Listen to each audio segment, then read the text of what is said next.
2008-9 সালের দিকে আমি লেক সিটিতে আসি। ছোট থাকার কারণে তখনও প্যারানর্মাল জিনিসগুলো আমি বুঝতাম না।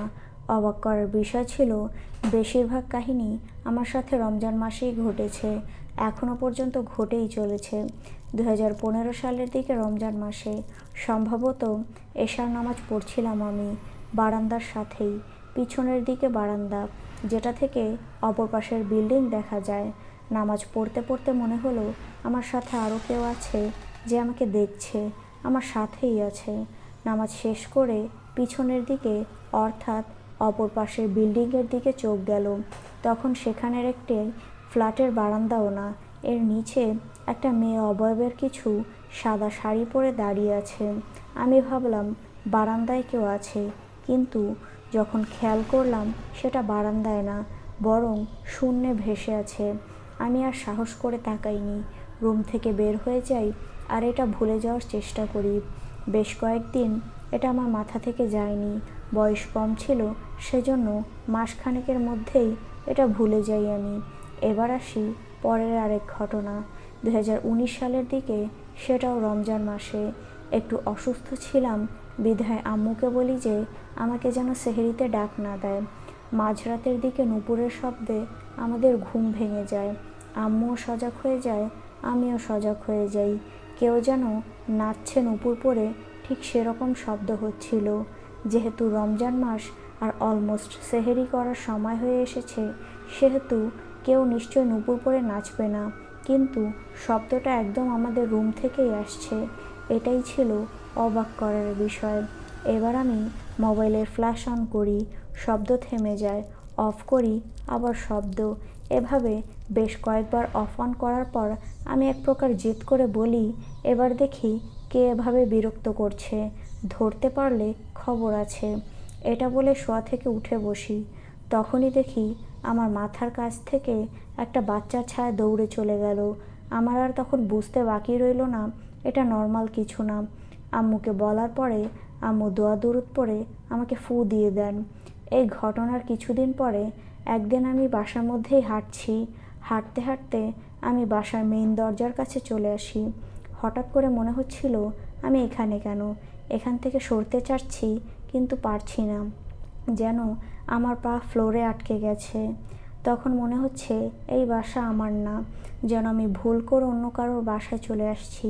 চারদিকে এত আলোর ঝলকানি, আমার চোখ ঝলসে যাচ্ছে। মেইন দরজার মধ্যে যেন হাজারটা টর্চ লাইটের আলো পড়ছে। আমার মনে হচ্ছে খালি এই জায়গা আমার না। এর মাঝে আমার কানে আসছে সেহেরির জন্য যে ডাকে সেই শব্দ। তার মানে আমি যেখানে দাঁড়িয়েছি প্রায় 1.5 ঘন্টার বেশি সময় হয়ে গিয়েছে, অথচ আমার কাছে মনে হচ্ছিল 5 মিনিটের বেশি না। এর পরের বছর রোজার কাহিনীটা আরও ভয়ঙ্কর। আগে ঘটে যাওয়া ঘটনাগুলোর জন্য আমি রাত জাগতে চাচ্ছিলাম না। তখন প্রায় রাত 1:30টা বাজে। আমি আমার রুমে চলে আসি শুয়ে যাব বলে রাখা ভালো, আমার বেডরুম থেকে ড্রয়িং রুম দেখা যায়। আমি যখন বেডরুমের দরজা লক করব, তখনই দেখি ড্রয়িং রুমে সোফার মধ্যে কেউ একটা বসে আছে। জিনিসটা আমি বোঝার চেষ্টা করি। আমি ভেবেছি হয়তো আমার ভাই। এরপর আমি ওর নাম ধরে ডাকতে থাকি। কয়েকবার ডাকার পরেও কোনো সাড়া শব্দ দিচ্ছিল না। ড্রয়িং রুমে লাইট অফ করা ছিল। বাইরের আবছা আলোতে মোটামুটি যথেষ্ট ভালো বোঝা যায় যে রুমে কিছু আছে কি না। সেভাবেই আমি দেখতে পাচ্ছিলাম একটা স্পষ্ট অবয়ব সোফার মধ্যেই বসে আছে। এরপর আম্মু জিজ্ঞাসা করে, তুমি কাকে ডাকছো এভাবে? এরপর আম্মুকে বললাম যে আম্মু দেখো, ড্রয়িং রুমে সোফার মধ্যে কেউ একটা বসে আছে। কিন্তু আম্মু তাকাতেই জিনিসটা গায়েব হয়ে গেল। এরপর আম্মু আমাকে নিয়ে ড্রয়িং রুমে যায়। বললে বিশ্বাস করবেন কি না জানি না, এত বাজে গন্ধ, পচা গন্ধ আমি জীবনেও পাইনি। দুনিয়ার কোনো বাজে গন্ধের সাথে এটা তুলনা করা চলে না, এতটাই দুর্গন্ধ। এরপর আম্মু খুব জোরে জোরে দোয়া কালাম পড়তে থাকে। প্রায় কয়েক মিনিট পর আমাদের বারান্দায় একটা পেয়ারা গাছ ছিল, সেটা ডাল ভাঙা শব্দ হয়। এরপর গন্ধটা দূর হয়ে যায়, কিন্তু আমরা বুঝে গিয়েছিলাম যে এই বাসায় খুব খারাপ কিছু একটা আছে। এরপর আসি 2022 সালের ঘটনায়। এই ঘটনাটা হচ্ছে কুরবানি ঈদের দিন। আম্মু সহ বাসার সবাই তখন নিচে, যেখানে গরু জবাই করা হয়েছে, আমার শরীর ভালো লাগছিল না, সেজন্য আমি বাসায় রুমে এসে শুয়ে থাকি। আমি তখন হাফ ঘুম বা হাফ সজাগ এরকম অবস্থায় ছিলাম। আমার আশেপাশে কি হচ্ছে সেটা আমি স্পষ্ট বুঝতে পারি। তখন আমার মনে হলো একটা টিয়া রঙের শাড়ি পরা মহিলা, লম্বা চুল উনি আমার রুমে এসে ঢুকলো। এরপর আমার পাশে বসে আমার গলা টিপে ধরলো। এতটাই জোরে ছিল আমি নিঃশ্বাস নিতে পারছিলাম না, হাত পা ছড়াছড়ি করছিলাম। একটা অস্পষ্ট গোঙানির মতো শব্দ আমার গলা দিয়ে বের হচ্ছিল। যেহেতু বাসায় কেউ ছিল না, সেই মুহূর্তে আমাকে বাঁচানোর মতো কেউ এগিয়ে আসেনি। হঠাৎ আমার মনে হলো আমার ব্রেনে কাজ করলো আমাকে বাঁচতে হবে এটা থেকে। আমি চেষ্টা করছি দোয়া কালাম পড়তে, কিন্তু আমার মুখ দিয়ে কোনো শব্দ বের হচ্ছে না। অনেক কষ্টে একটু দোয়া পড়তেই জিনিসটা আমাকে ছেড়ে দেয়। এখন অনেকে হয়তো আমাকে বলবে যে এটা আমার স্বপ্ন, কিন্তু সেটা মোটেও স্বপ্ন ছিল না। আমার গলায় স্পষ্ট আঙুলের ছাপ পড়ে যায়। আমার গলা ব্যথা প্লাস সারা শরীর জুড়ে অসহ্য রকমের ব্যথা ছিল। তারপরের ঘটনাটা 2024 সালের। আমি আমার আম্মুর সাথেই ঘুমাই। সেদিনও শুয়ে পড়েছি ওই হাফ ঘুম বা হাফ সজাগ এমন আর কি। তখন হঠাৎ মনে হলো 3জন বোরকা পরা খুব লম্বা দেখতে মহিলা আমার রুমে আসে।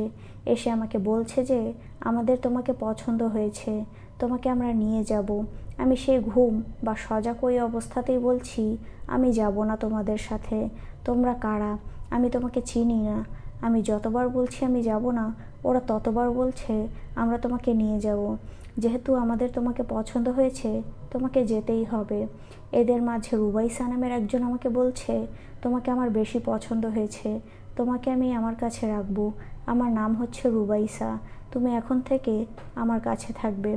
আমি আবারও বললাম আমি তোমাদের চিনি না, আমি তোমাদের সাথে যাব না। ওদের কথা শুনে মনে হচ্ছিল ওরা ভীষণ ক্ষিপ্ত হয়ে গেছে। তখন মনে হলো আমার শরীরটা বিছানার সাথে নেই, আমি শূন্যে ভাসছি। আমি যতবার না বলছিলাম ওরা যেন আরও রেগে যাচ্ছিল। হঠাৎ করে আমি নিচে পড়ে যাই, আর ওই 3জন মহিলা গায়েব হয়ে যায়। আমি পড়ে যাওয়ার পরে ফিল করি আমার পায়ে খুব ব্যথা, পায়ের গোড়ালির দিকে একদম লাল হয়ে গিয়েছিল। 2025 সালের রিসেন্টলি ঘটে যাওয়া একটা ঘটনা।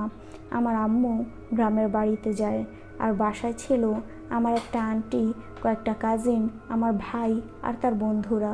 তখন রাত প্রায় 3টা বাজে। একটা চামড়া পোড়া গন্ধ আসছিল। আমার ভাইয়ের আবার রাত বিরাতে রান্না করে খাওয়ার শখ আছে। তখন আমার মনে হলো যে আমার ভাই কি রান্না করতে গিয়ে হাত পুড়ে ফেললো নাকি। আমি দৌড়ে রান্নাঘরে যাই, সেখানে কাউকে আমি দেখতে পাই না। এরপর ভাইয়ের রুমে যাই। অবাক করার বিষয় হলো আমার ভাইও সেই গন্ধটা পাচ্ছিল, ওর সাথে ওর যে বন্ধুগুলো ছিল ওরাও পাচ্ছিল। তো আমরা ভাবছি হয়তো কোনো টিকটিকি ফ্রিজের ভিতরে আটকে গেছে বা কারেন্টের কোথাও আটকে পুড়ে গেছে, সেজন্য এমন গন্ধ আসছে।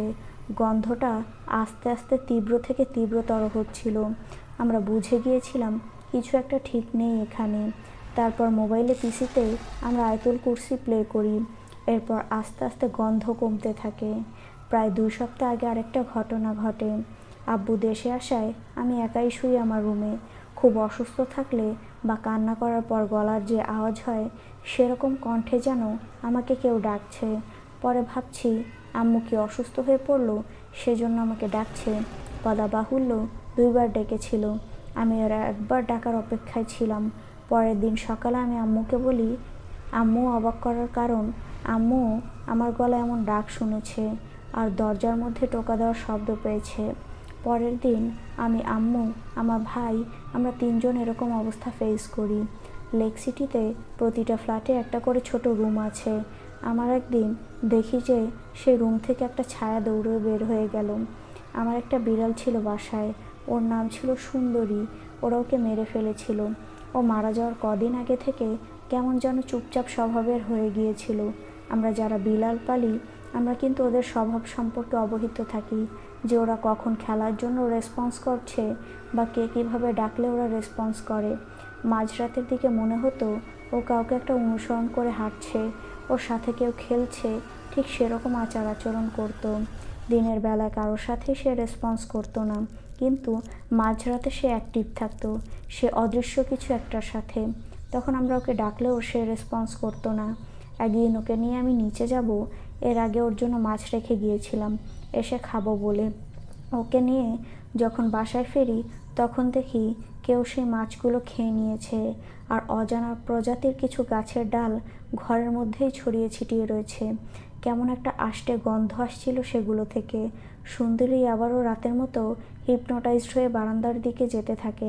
আমি ওকে ডাকছিলাম কিন্তু সে তাকায়নি। হঠাৎ সে জাম্প করে।